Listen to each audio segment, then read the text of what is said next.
전파되는 것은 그리스도니라는 제목으로 하나님의 말씀을 전하겠습니다. 사도 바울은 빌립보 교회의 성도들에게 깊은 애정을 담아서 신앙에서 가장 본질적이고 그리고 신앙의 궁극의 목표가 되어야만 하는 그런 기도의 제목으로 그들을 위해서 간구했습니다. 이어서 사도 바울은 자신의 이 감금으로 인해서 어떤 유익된 일들이 일어나고 있는지를 빌립보 교인들에게 서둘러서 설명을 해주고 있습니다. 12절에 보면 흠정역으로 번역한 번역본을 보면 그러나 형제들아 내게 일어난 일들이 도리어 복음을 진전시키는 기회가 된 줄을 너희가 알기를 내가 원하노라 이렇게 되어 있습니다. 바울의 빌립보 교인들을 위해서 귀한 기도의 제목으로 기도를 하고 있다는 이야기에 이어서 이런 말을 하게 된 것은 혹시 있을지 모르는 빌립보 교회의 성도들 가운데 믿음이 연약한 성도들이 사도 바울 선생께서 감금이 되었다는 사실 때문에 혹 그들의 마음이 위축되거나 신앙이 퇴보할 것을 바울이 염려하고 있었기 때문입니다. 이와 같은 이유에서 사도 바울은 서둘러서 형제들아 이런 아주 매우 친숙하고 친밀감이 넘치는 표현을 사용하면서 각별한 애정으로 빌립보 교회의 교인들을 다독이는 모습을 보여줍니다. 그 내용이 뭐냐? 지금 내가 당한 이 일, 즉 로마의 감옥에 감금이 되어 있는 이 일은 복음의 진보를 이루기 위한 하나님의 뜻이다. 이렇게 설명을 하고 있는 거예요. 그러니까 그렇게 크게 염려하거나 걱정할 문제가 아니다.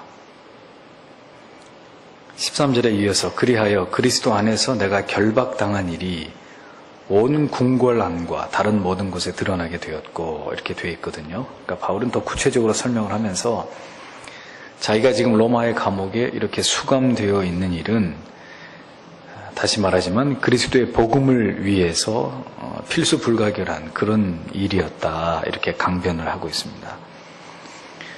내가 복음을 전하기 위한 이 목적 때문에 아주 하나님의 의도 가운데 계획된 가운데 로마 감옥에 와 있는 것이지 뭔가 지금 크게 잘못돼서 혹시 빌립보 성도들이 염려하고 있는 것처럼 그렇게 염려할 문제가 아니라는 것을 빌립보 교회 성도들에게 바울이 거듭 이야기하면서 이렇게 안심을 시키려고 노력하고 있는 그런 내용을 우리가 보게 되는 것입니다.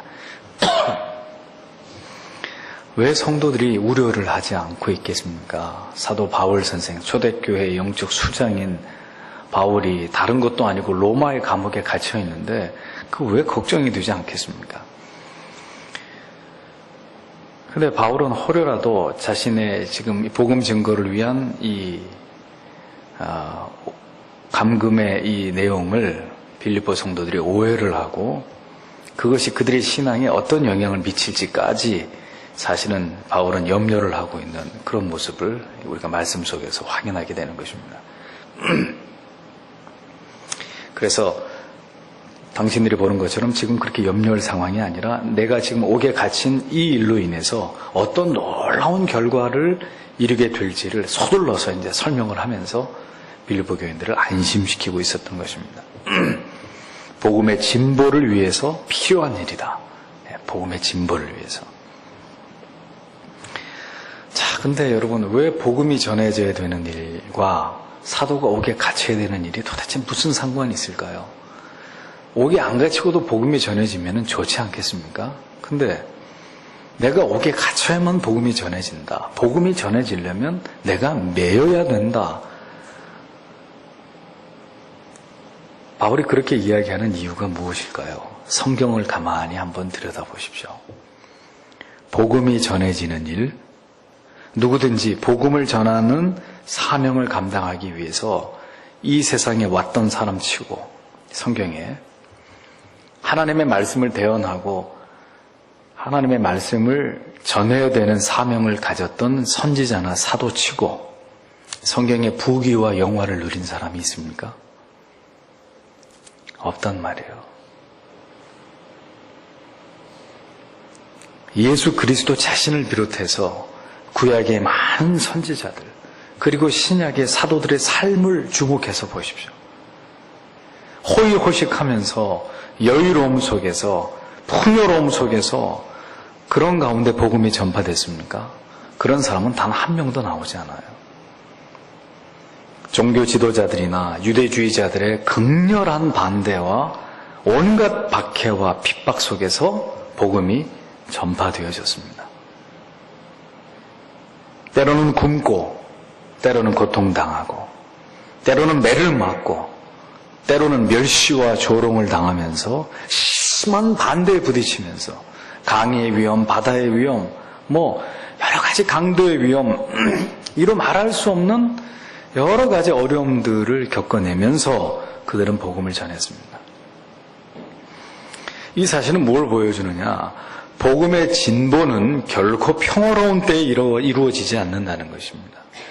한국교회가 급성장, 전 세계 교회사 속에 한국교회가 급성장하게 된 것은 일제치하와 그리고 6.25 동란이라고 하는 다른 나라에서 쉽게 찾아볼 수 없는 국가적, 민족적인 큰 고난을 딛고 한국교회가 세계적인 부흥을 이룬 것입니다. 그러나 한국의 경제가 급격히 상승 곡선을 그리면서 국민들의 모든 수준이 점점 나아지기 시작하면서부터 어떻게 됐습니까? 한국교회는 쇠퇴하기 시작했습니다. 그리고 작금에 이르러서 그 어느 시대보다도 물론 지금도 국민 빚이 어마어마하고 어려운 상황인 건 사실이지만 여러분들이 입고 있는 옷, 드시고 있는 음식 그리고 지어져 있는 빌딩들의 규모들을 보십시오. 이 땅에 살았던 대한민국 국민 중에 우리보다 더 나은 삶을 살았던 사람들은 없습니다. 그런데 불행하게도 가장 발전되고 가장 풍요로운 이 시대 속에 교회는 가장 쇠퇴하고 있다는 겁니다. 복음은 가장 쇠퇴하고 있다는 거예요. 이것을 보면 복음의 진보는 결국 평화로운 때 이루어지지 않는다는 사실을 알 수 있습니다.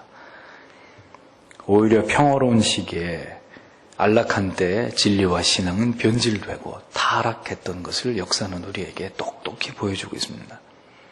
평화롭고 순조로울 때 우리의 믿음이 자랄 것 같죠? 절대로. 우리가 마음먹은 대로 모든 게 다 잘 되고 교회가 막 승승장구하고 여러분들의 사업이 일추월장하고 모든 게 계획대로 잘 되면 믿음도 덩달아 좋아져야 될 것 같은데 천만에요. 절대로 번영과 형통 가운데 믿음이 자라는 법은 없습니다. 절대로 우리의 기도가 풍요로움 속에 깊어지지 않습니다.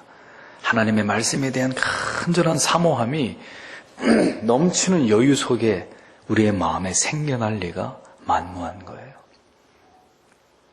고난이 있을 때, 막힘이 있을 때, 부딪힘이 있을 때, 그리고 매임이 있을 때, 자유롭지 못할 때, 뭔가 생각한 대로 모든 것이 안 되고 막히고 그래서 희망은 꺾이고 마음의 절망과 우울로 가득할 때 오히려 그 순간에 하나님의 은혜를 주실 때 신앙의 야성에는 불이 붙는 그런 역사들이 일어나는 것이죠. 바울은 옥에 갇혀 있었습니다. 무엇 때문에요? 복음의 진보를 위해서. 스스로 자유보다는 묶임을 선택했습니다. 오늘 이 시대에 복음의 진보를 위해서 스스로를 묶어놓을 수 있는 목회자.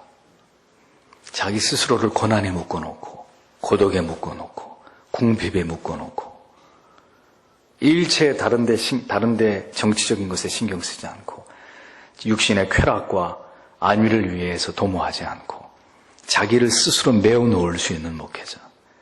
그리고 그렇게 스스로 극단의 어려움들을 자청하면서 분명히 중국이나 러시아나 이런 사회주의 공산주의 국가로 들어가면 복음을 전하다가 일순간에 몸뚱아리만 빼고 다 빼앗기고 추방당할 수 있는 이런 위험의 요소들이 있는 곳에 가서 스스로 그런 곳에 가서 복음을 전하고 성도들을 섬기는 이런 목회자들.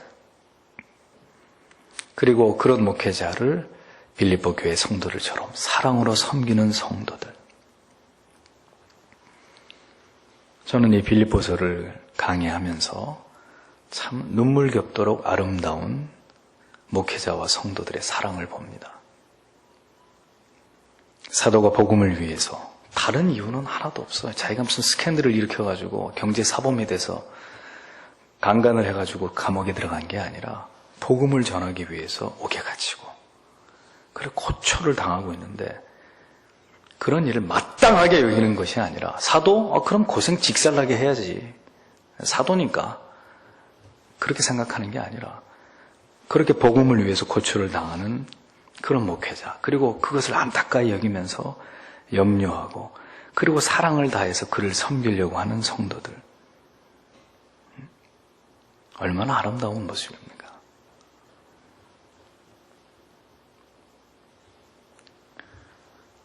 사도 입장에서 아무리 복음 전파를 위해서 사명을 위해서 그 자신이 옥에 매이는 신세가 되었다 하더라도 그래도 자기 때문에 성도들이 걱정할까 봐 그것을 과도히 염려하면서 나 때문에 염려하지 말아라. 내가 옥에 갇힌 이것도 하나님을 위해 하나님의 일을 위해서 합당한 일이다.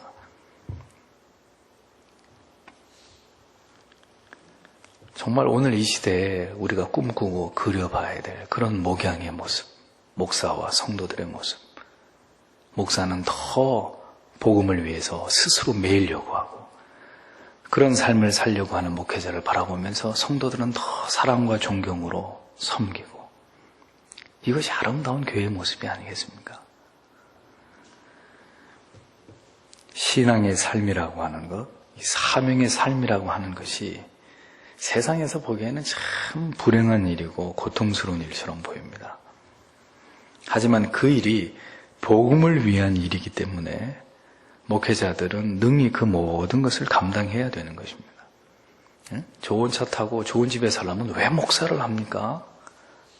목사를 하면 안 되죠. 그럼 밖에 나가서 사업을 하든지 뭐 장사를 하든지 뭘 직장을 다니든지 그렇게 해야죠. 복음을 위한 일이기 때문에 그냥 모든 걸 내 운명이려니 생각하고 지고 가는 거예요. 성도는 그런 사명을 위한 좁은 길을 걸어가는 목회자들을, 주의 종들을 보면서 귀하게 여기고 도와서 협력하려고, 그래서 주께서 맡기신 거룩한 의무들을 함께 감당하려고 하는 이런 모습이어야 합니다. 어려움으로 좌절하기보다는 하나님의 뜻과 계획하심을 믿고 하나님이 기뻐하실 뜻을 이루기 위해서 이것을 믿음의 진보를 이룰 기회로 삼고 이토록 어려운 것을 보니 하나님이 이 교회를 통해서 하나님의 복음을 마음껏 확장하시려고 하나보다, 우리의 믿음이 진보되기 위한 기회로 삼으시려고 하나보다, 그런 마음을 가지고 목회자와 성도들이 함께 고난을 나누면서 하나님의 의를 이루어가는 일에 연합이 돼야 되는 것입니다. 한 마음이 돼야 되는 거예요. 세계의 중심이었던 당시 로마에 복음이 전해지기 위해서 바울이 택한 방법은 문화적인 프로그램이 아니었습니다. 로마의 대극장에서 드라마를 하고 뮤지컬을 보여주면서 자, 예수 믿으라고. 그 로마에, 영원히 해가 지지 않는 나라 로마에서 복음을 전하기 위해서 바울이 택한 방법은 스스로 옥에 갇히는 거였습니다. 왜 그 방법을 택할 수밖에 없었는가? 바울이 결박당하게 된 일이 뒤에 그 다음 절에 온 궁궐, 시위대는 바로 총독의 관절을 뜻합니다. 그러니까 지금 바울이 갇혀있는 그 옥이 궁궐이란 말이에요. 큰 관저란 말입니다. 그러니까 규모가 그쯤 되면 많은 사람들이 그 행정적으로 중요한 그곳을 들락날락 하겠죠. 이 관저에 드나드는 황제, 또 고위직의 사람들, 또 엘리트 군인들, 그들과 자연스럽게 접촉할 수 있는 곳이 그 총독의 시위대 관저였단 말이에요. 관저의 감옥이었단 말입니다. 그래서 복음을 전하고자 하는 그 목적 때문에 바울은 스스로 매이는 것을 선택한 거예요. 이렇게 해서 이 막강한 권력의 핵심인 이곳에 옥에 갇혀 있으면 여기서 들락날락하면서 옥에 갇히는 고위급 관리들 혹은 옥에 갇혀있는 죄인들을 관리하는 아주 똑똑한 엘리트급의 장교들 혹은 군인들, 이들을 상대로 자연스럽게 바울이 복음을 전할 수 있었기 때문에 그가 선택한 곳이 감옥이었단 말입니다. 복음을 전하는 목적 때문에 스스로 매이고 옥에 갇히고. 바울을 잘 보세요. 나는 내가 우상에게 바쳤던 고기를 먹는 것을 보고 혹시 믿음이 없는 사람이 내가 이렇게 하는 것을 보고 실족할 것 같으면 나는 영원히 고기를 먹지 않겠다. 복음을 위해서 영원히 고기도 안 먹고, 복음을 위해서 매도 맞고, 복음을 위해서 위험을 무릅쓰고, 복음을 위해서 49대 40에 하나 감한 매를 여러 차례 맞고, 복음을 위해서 여러 가지 모든 위협들을 그대로 무릅쓰면서 이유는 단 하나, 영혼을 건지기 위해서. 그래서 바울이 나중에 그러는 거예요. 이후로는 누구든지 나를 괴롭히지 말아라. 내 몸에 스티그마타 투 예수, 예수의 흔적이 있다. 내 한평생의 삶이 복음을 위해서, 한 영혼이라도 더 건지기 위해서 내 육체에 고스란히 고통을 쌓아가는 삶을 내가 살아왔다. 복음이 전해지는 일, 영혼을 구원하는 일. 오죽하면 바울이 그것을 해산의 수고라고 말했겠습니까? 우리 남자들은 죽었다 깨어나도 몰라요, 이 말을. 바울 자신도 모르고 한 말일 거예요. 바울이 아기를 낳아봤어요, 뭘 알아. 하지만 아이를 낳는 여인의 모습을 보기는 했겠죠. 그리고 그것이 얼마나 고통스러운 일이라는 것을 느껴봤을 겁니다. 그래서 복음을 전하는 일, 한 영혼을 건져내는 일이 얼마나 힘들면 해산의 수고라고까지 표현을 했겠습니까? 여러분, 주님의 교회가 든든히 세워져 가고 진리를 찾아서 성도들이 하나씩 둘씩 교회로 몰려오는 이런 일들 거저되는 줄 아십니까? 저절로 되는 거라고 생각하세요? 누군가의 매임이 있었기 때문에 가능한 일이에요. 누군가 복음을 위해서 철저하게 그리스도의 십자가에 자기를 묶어두고 진액을 쏟고 땀을 흘렸기 때문에 가능한 일입니다.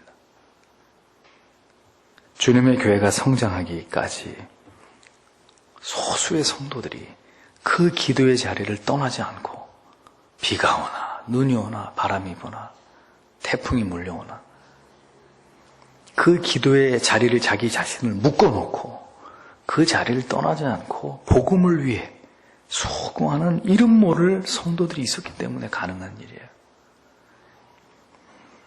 멀리서도 늘 예배에 빠지지 않고 내 주님 만나러 가야지, 내 자리를 가서 지켜야지 하면서 이 예배당에 자기의 자리에 자기를 묶어 놓으려고 하는 직분자들, 새벽을 깨우고자 하는 앞선 자들의 스스로의 매임이 있었기 때문에 복음을 위해서 다른 거 모두 다 희생하고 자기를 그곳에 묶어두려고 하는 그 숭고한 헌신과 노력이 있었기 때문에 주님의 교회가 위기를 넘어가고 차차 회복되는 그런 은혜와 역사들이 있는 거지, 그게 저절로 되는 말이에요.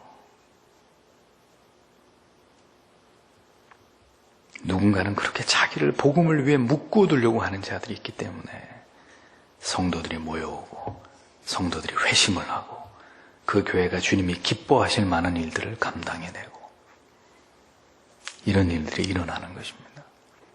그런데 지금은 목사부터 시작해서 누구도 묶이려고 하지 않아요. 다 살아서 돌아다니려고 그러지. 돌아다니고 재미 보고 다니고 세상에 맛보고 다니려고 하지 누구도 묶이려고 하지 않아요. 거추장스러워요. 왜 내가 해야 되느냐? 직분자들부터가 그렇게 하나님 앞에 묶이는 것을 싫어하는데 초대교회의 성장과 복음의 세계적 확산은 저절로 된 것이 아니었습니다. 사도들의 피와 땀 위에 그들의 매임과 그들의 고초당함과 그들의 등짝을 후려치는 그 채찍에 갈라지는 피투성이가 돼서 또 풀려나고 또 복음 전하다 또 끌려가서 피투성이가 되고 마침내 순교의 피가 흥건히 뿌려진 그 위에 맺혀진 열매들이 부흥이었습니다. 초대교회의 성장과 복음의 세계적 확산이었습니다.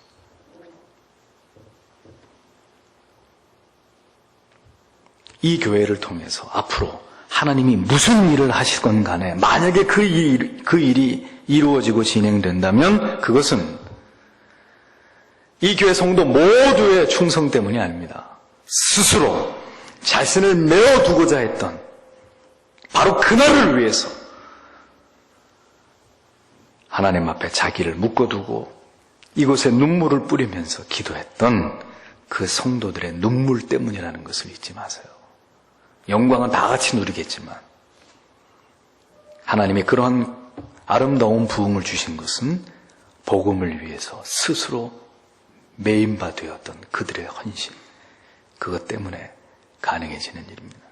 기도하는 소수, 주님의 교회를 깨워주시고 성도들을 보내주시고 하나님의 교회가 점점 흥왕하도록 그렇게 자기를 묶어두고 주님을 섬긴 이름 모를 헌신자들 때문에 이루어진 역사라는 것을 잊어서는 안 되는 거예요.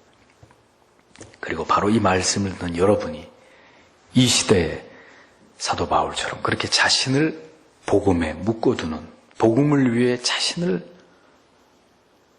하나님이 기뻐하시는 뜻에 메어두는 자들이 되어야 하는 것입니다.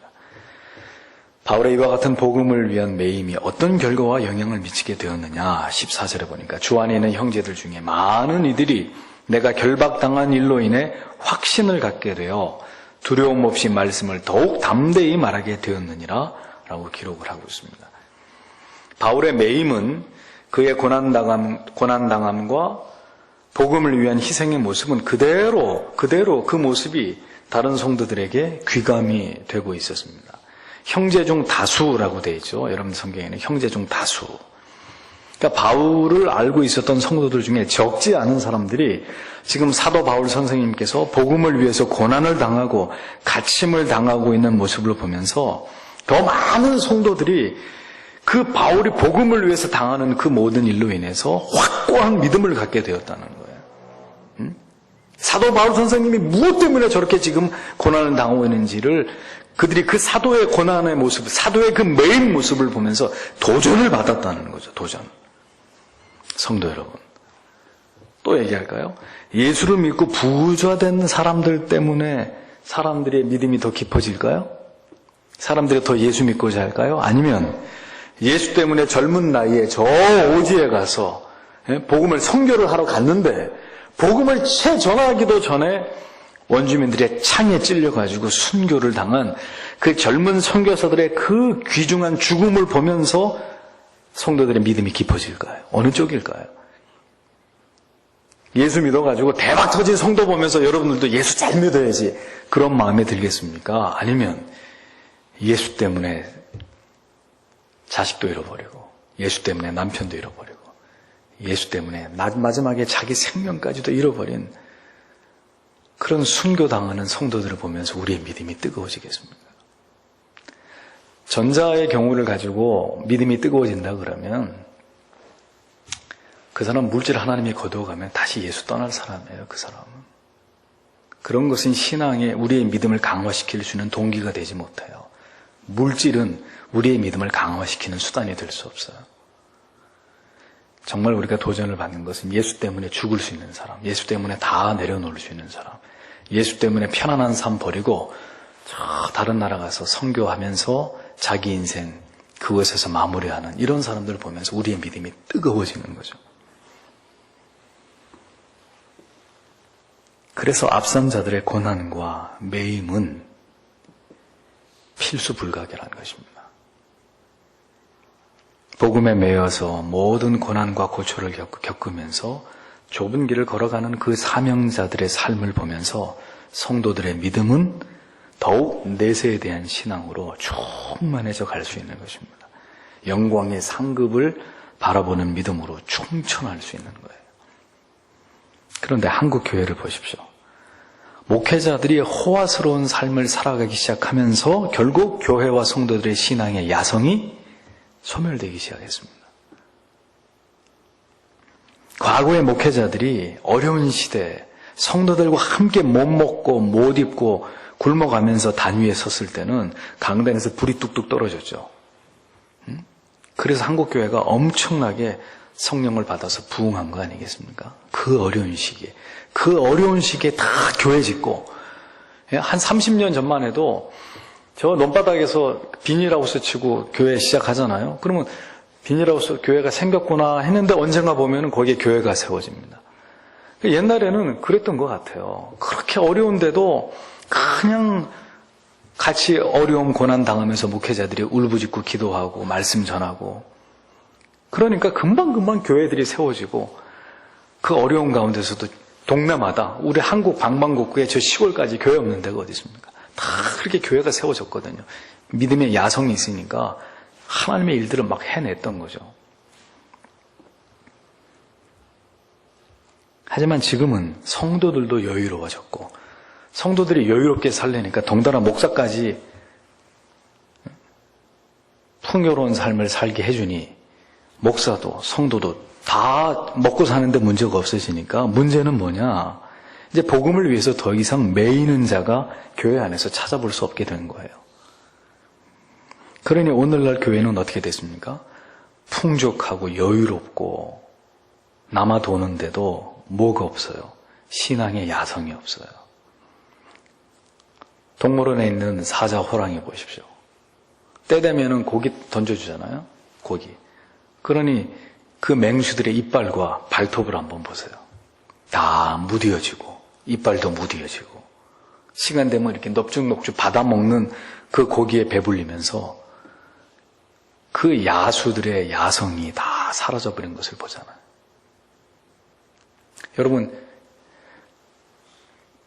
동물원에 사자가 그 포효하는 것을 보신 적이 있습니까? 나는 지금까지 동물원을 몇 번을 가는지 정확히 기억은 안 나도 저는 동물원에 가서 사자가 그 맹수의 울부짖음을 그래서 막 산천초목에 떠는 그 사자후를 바라는 그런 모습을 본 적이 없어요. 여러분 보신 적 있으세요 혹시? 나는 사자가 어흥 하고 우는 거 한 번도 못 봤어. 왜 울 필요가 없거든요. 알아서 때 되면 다 밥 갖다 주는데 뭘 울어요 울긴. 사냥을 할 필요가 있습니까? 무엇 할 필요가 있습니까?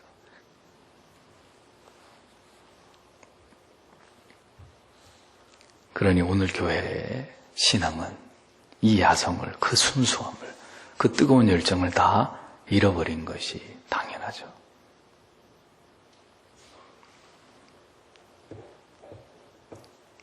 예배와 말씀에 묶이는 성도들이 이 시대에 얼마나 되겠습니까? 내 직분에 묶이고 내가 하나님 앞에 봉사하고 헌신해야 되는 그 일에 묶이는 그 일에 철저하게 자기를 얽어매는 그런 성도들이 얼마나 되겠습니까? 복음을 위해서 스스로 십자가에 매이는 자가 없는데 교회가 무슨 수로 부흥하고 젊은이들이 뭘 보고 도전을 받겠어요? 다음 세대가 어떻게 힘차게 그 교회에서 일어나겠습니까? 보고 배울 사람이 없는데 교회를 다녀도 내 신앙에 감동을 줄 만한 어떤 교회를 다니든지 그 교회를 다니는 나보다 먼저 믿은 나보다 더 나이 많으신 그런 성도님들을 볼 때 정말 본받을 만한 내가 그분을 볼 때 감동을 받을 만한 이런 열렬한 성도가 없는데 어떻게 신실한 믿음의 사람들이 대를 이어서 일어나겠습니까? 불가능하죠. 그런 대가 끊기는 교회들이 한국교회에 속출하는 거예요. 저 구라파의 교회들처럼 이제 할아버지 할머니들만 남고 젊은이들은 다 떠나버리는 그런 교회가 되는 거예요. 바울의 매임은 그의 권한은 바로 아름다운 헌신자들을 주님께 열매 맺게 하기 위해서 반드시 필요한 희생이었고 대가였습니다. 그가 그렇게 옥에 갇혀 고난을 받는 모습을 보고 다수의 형제들이 그 바울이 복음을 위해서 고통당하는 모습에 감화받고 감동받아가지고 그들이 더 열심히 복음을 전하는 사람들이 되었다고 성경이 증언을 하고 있잖아요. 그러니까 누군가는 그 대가를 지불해야 주님의 교회가 영광을 얻을 수 있는 것입니다. 누군가는 담대하게 자신을 하나님 앞에 내어놓고 복음을 위해서 수고할 때 그 뒤를 이어서 함께 복음을 위해 수고할 일꾼들이 일어나게 되는 거예요. 근데 내 배 두들기고 내 편안해 가면서 예수 잘 믿읍시다 이렇게 해가지고는 일꾼들이 일어날 수가 없는, 도전받는, 감동받는 사람이 일어나지 않죠. 우리 교회가 이 시대에 순교자를 배출할 수는 없다 할지라도 우리의 믿음의 후손들에게 자랑스럽게 남겨줄 수 있는 전설은 우리가 몇 가지 엮어놓고 가야 되지 않겠습니까?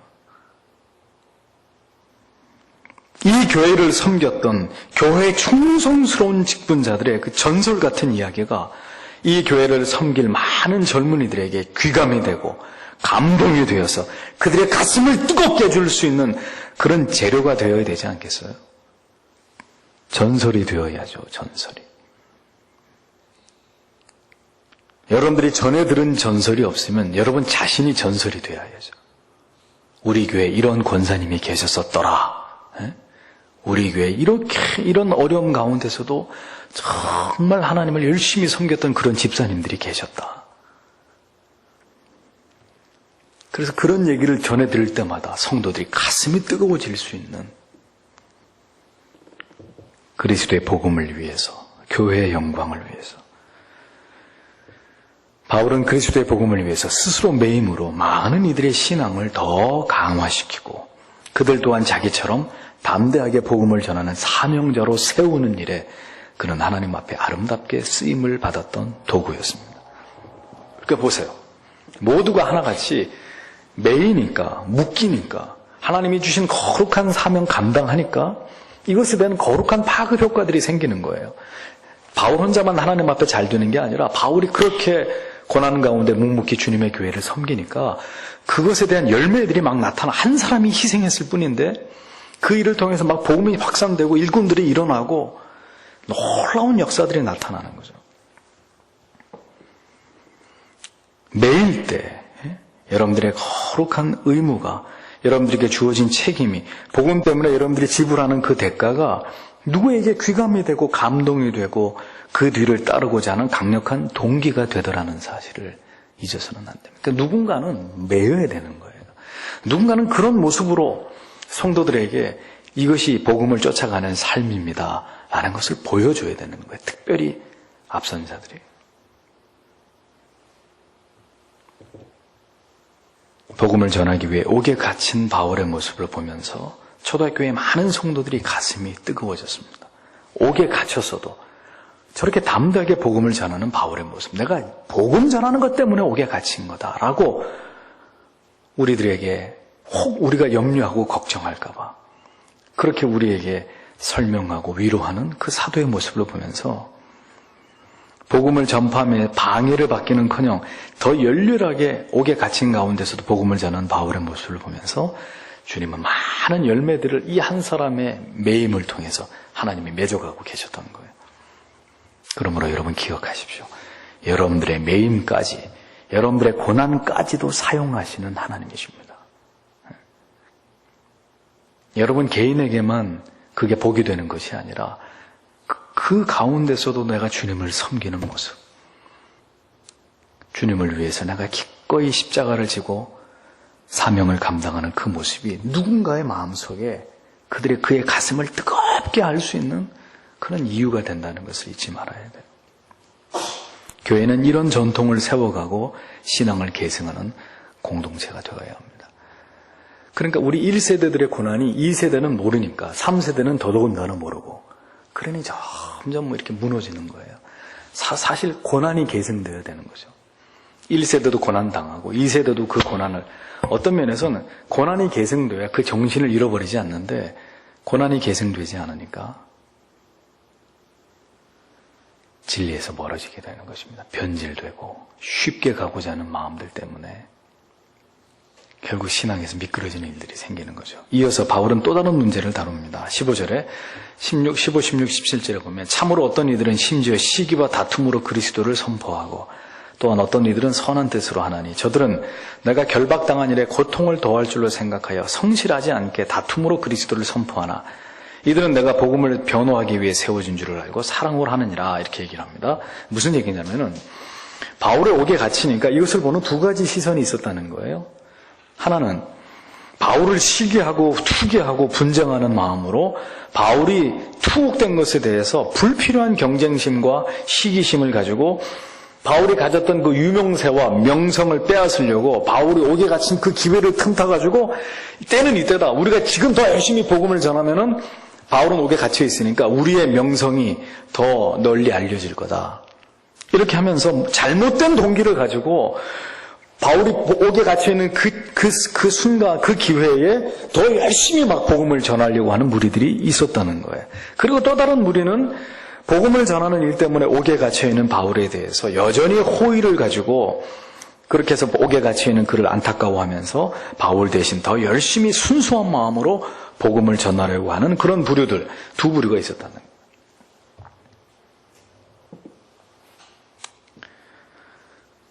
언제나 여러분 사역을 할 때 그 사역의 애환과 어려움을 알아주는 사람들이 조력자들입니다.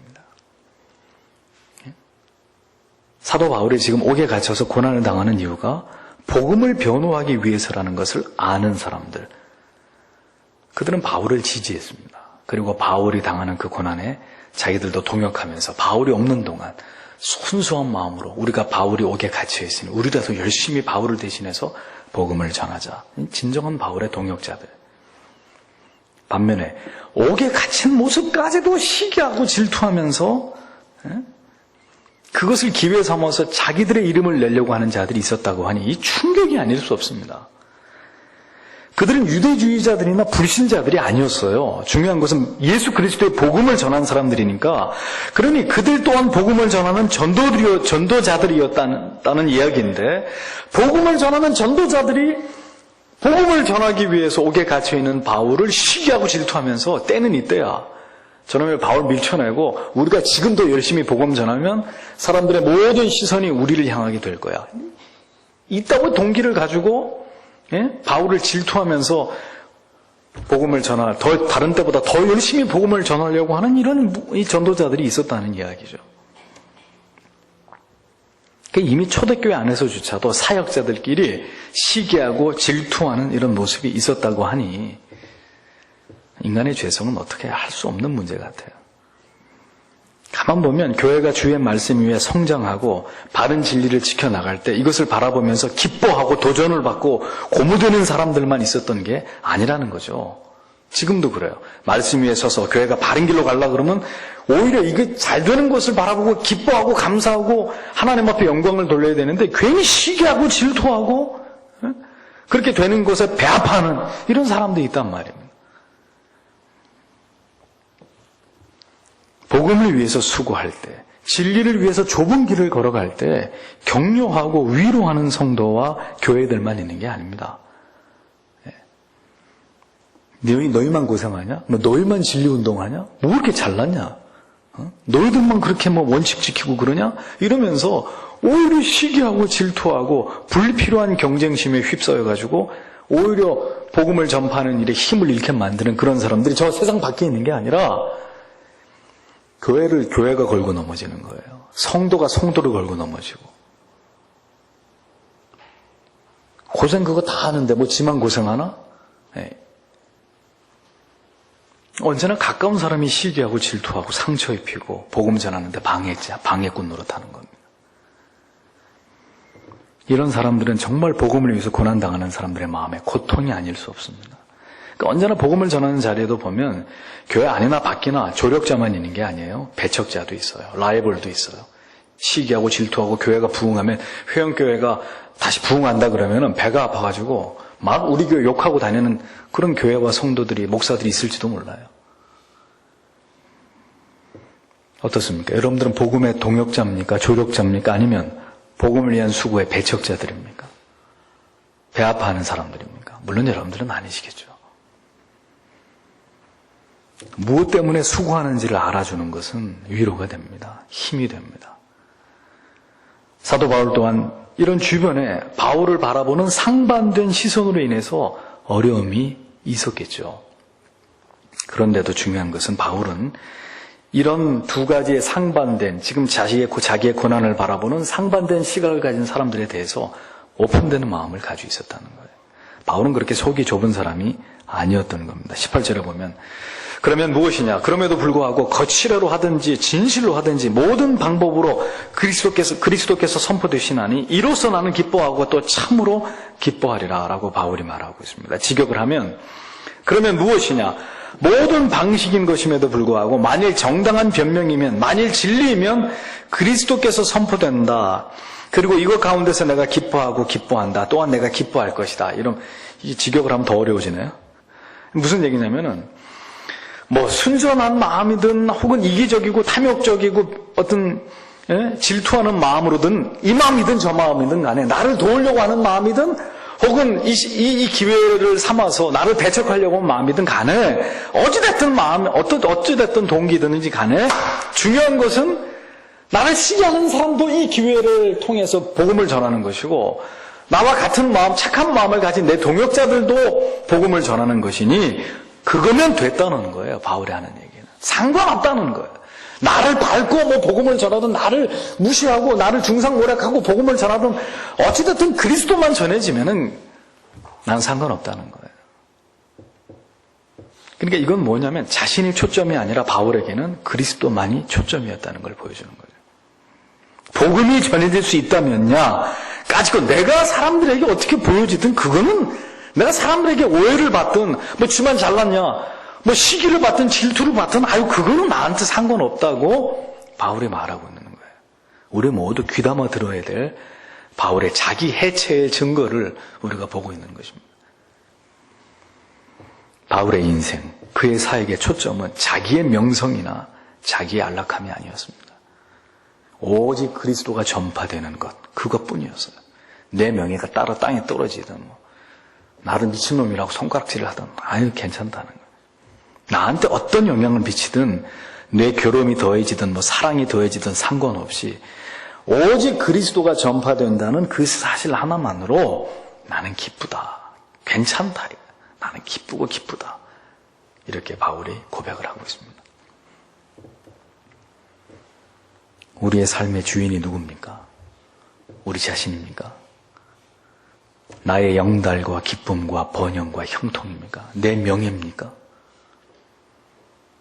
그리스도에게 맞추셔야 되는 거예요. 그리스도에게. 내가 욕을 먹어도 내가 사람들한테 우스갯거리가 돼도 별의별 욕을 다 들어도 내가 하려고 하는 이 일이 하나님 보시기에 옳다면 복음을 진리를 사수하는 일이고 바른 복음을 전하는 일이라면 상관없다는 거예요. 내가 쫓겨나든 들려나가든 욕을 먹든 나에게 어떤 불이익이 와도 나는 넘어갈 수 있다는 거예요. 복음만 전해질 수 있다면. 그리스도가 전파된다는 것, 그리고 그리스도가 드러난다는 것, 그분이 영광을 받으신다는 것, 그것을 위해서 나는 모든 것을 견딜 수 있다. 나는 모든 것을 다 내려놓을 수 있다. 나는 그것만으로 기뻐할 수 있다. 라고 바울은 고백하고 있는 것입니다. 저에게도 필요한 말씀이고 나는 과연 바울 사도처럼 이 목사는 그리스도만 전해질 수 있다면 다른 것들 다 내려놓을 수 있겠는가 물어봐야 될 문제고 여러분도 마찬가지입니다. 여러분들의 생애의 가장 큰 기쁨이 나를 통해서 내 가정의 복음이 전해지고 나를 통해서 내 주변에 예수를 알지 못하는 사람들이 예수 믿고 내가 그리스도 때문에 매이고 고난당하는 이 모습 때문에 다른 사람들의 믿음이 뜨거워지고 주님의 교회가 부흥이 되고 하나님이 기뻐하는 뜻이 이루어질 수 있다면 까짓거 나 하나 깨끗하게 던져서 하나님을 기쁘시게 할 수만 있다면 그런 마음을 가진 성도들 오늘 저와 여러분들이 바로 그 마음으로 이 회원교회를 섬긴다면 초대교회에 일어났던 그 부흥이 이 시대에도 일어나지 않을 이유가 없는 것입니다. 문제는 우리에게 그 마음이 너무나 미약한 것이 문제죠. 오늘도 이 말씀을 대하면서 사도가 어떤 마음으로 교회를 섬겼고 성도들은 어떤 마음으로 또 그 사도와 주님의 교회를 위해 수고했는지를 오늘 우리의 마음에 깊이 새기면서 진리의 말씀과 너무나 괴리되어 있는 지금의 교회, 우리의 신앙의 모습, 다시 한번 이 말씀을 통해 철저하게 돌아보면서 나의 기쁨은 어디에 있는가? 나의 기쁨은 어디 있는가? 내가 눈을 감을 때 다른 것 때문에 기쁨의 눈물을 흘리는 것이 아니라 하나님, 내가 회원교회 성도가 되어서 이 교회에서 말씀을 먹으면서 이 교회에서 하나님을 알아가고 그래서 주를 위해 충성하면서 좋은 성도들과 함께 사랑의 교제 나누면서 그렇게 평생 주를 위해 일하다가 이렇게 내가 이제 주님 앞에 가니 이 세상의 그 어떤 복보다도 내가 받은 이 복이 가장 큰 복입니다. 이러면서 주님 앞에 갈 수 있으면 여러분들이 세상에서 가장 행복한 분들이에요. 가장 축복받은 분들이에요. 오늘도 이 복음의 정신을 가지고 함께 동역하면서 하나님의 영광을 드러내는 여러분들이 다 되시기를 주님의 이름으로 축복합니다.